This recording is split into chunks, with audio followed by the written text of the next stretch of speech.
Hi, it's me again with Corel Draw Tips and Tricks. Somebody is trying to draw something like that. They sent me a file and a really good description. I love it. And I've done a video on this, almost the same product, but see if you can see the white, and I could have done a little better job. So there's two things he's kind of maybe missing or need to do. I'm just going to draw that. There's several ways to draw that. I'm going to make this thing 10 inches, put it P, put it in the center of the page. I'm going to change my nudge factor to 10 inches, and I'm going to hit the plus key and then move it up. Then I'm going to go Control D, alternate C to have it rotate. So that's why I don't like Control D sometimes. Alternate C, well, I need to make a duplicate, Control D, and then rotate that 60 degrees. If you do this right, everything will be touching, and you will be able to delete some lines. So we're just going to, you know what, even use the Alt key and just kind of go around here. And what it did, it got us that shape. Now you could weld this shape, but I find it a lot easier to smart fill. And then that way, you know, if you did a good job and you got any leaks. So we're going to use the smart fill tool and fill that in. I had it set on white, and you'll find out why in a second. And see, this way, this is 6 objects. This is just 1. So let's nudge that back to the center, and we're going to left click, right click. I'm actually going to do it in red. Now, one step you need to be important of, we're going to Control D, but then I'm going to hold down the Shift key and get the 2-sided arrow, and I'm going to come in.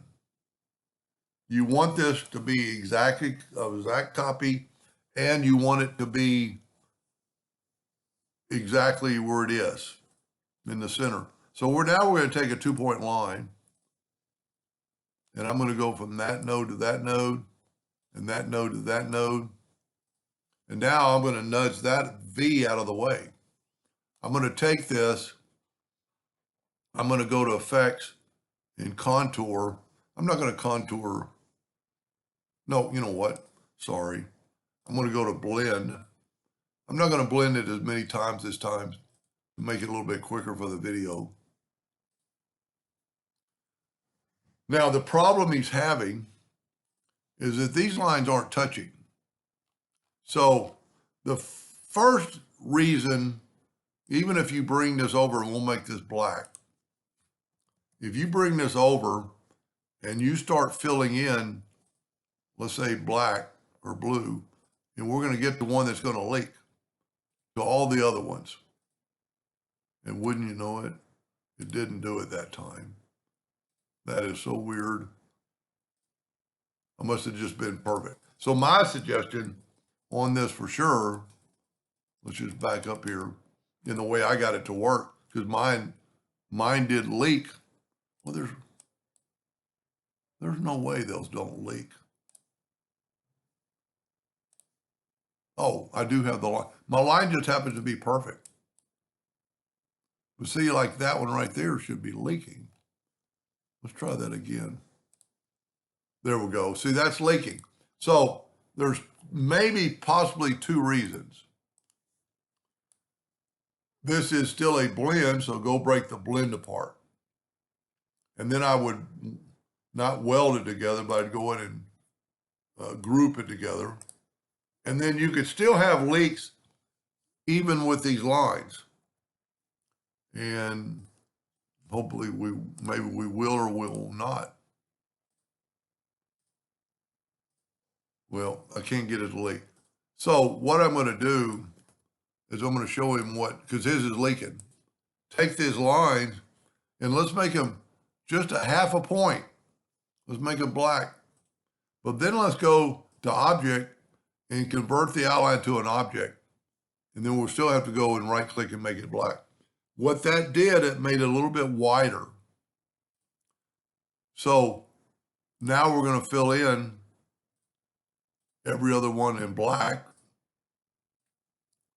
and we won't have any leaks. And I have found when you're doing the Smart Fill tool, you don't have to sit there and wait. Click on that one, move, click on that one, move. I mean, while it's smart filling, you could do that. Now, pretty important, select this all and group it together. Now I'm going to bring in a background so we can see, because I'm going to use white here in a second. So I'm going to go object order back a page. Now I'm going to get that white like we showed off before when I had it left on white. And we're going to do every other one in white. You see, I'm clicking and moving, and before I get it done, it's there. Now, if you remember, we moved the black, or we grouped the black together, and we can move this out of the way. We still want our V there because that's going to be our rotation point. I could actually move it out of the way for a second because we can nudge it right back. I'm going to select this. This is not a group. And I'm going to get the interactive fill tool, and I'm going to go put black on both ends. Now, it all depends on what you're doing. If you start on the bottom, you start on the top. I've done them both.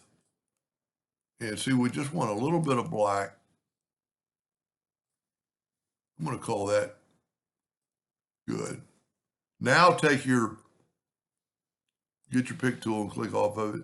Get your attribute eyedropper.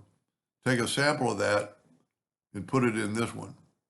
And you might want to test which way looks better if you started from the top, because they're going to change a little bit. I kind of like that, even though we're off a little bit. This side's blacker. But then I would group that together, Control G. I'd go ahead and move my black together. See how it looks pretty good? I'd go ahead and group this together, Control G. And then I'm going to move this over, and this is our rotation point right there. So I'm going to grab that group, I'm going to Control D, and I'm going to double click on the X, and I'm going to move that center rotation to that node. Make sure you get on the node. Then I'm going to rotate it 60 degrees. Control D, Control D. And see, my lines aren't there on the other ones. And then I can just take my line and delete it. And that's what I have. And then, put a background on it. And if you use black, it'll kind of make it look like those interactive fill tool is kind of going into there, as you can see right there. And I'm not equal because this side is white, so I should have made them equal like I have on this one. But that half a point line, you're not going to be able to see it. Well, you can actually see it there, but you could probably go select it all and go see there's several or a black outline. Just take away the outline. And now those lines should not be there, and they aren't. That's pretty cool. I think this is 2 days in a row that somebody has needed some help that's kind of inspired me to figure things out, and I like it. And this is one of those things you could keep going with. You could group all that together and then put it inside of here. Anyway, I hope that helped him and somebody in the future, and thank you for watching.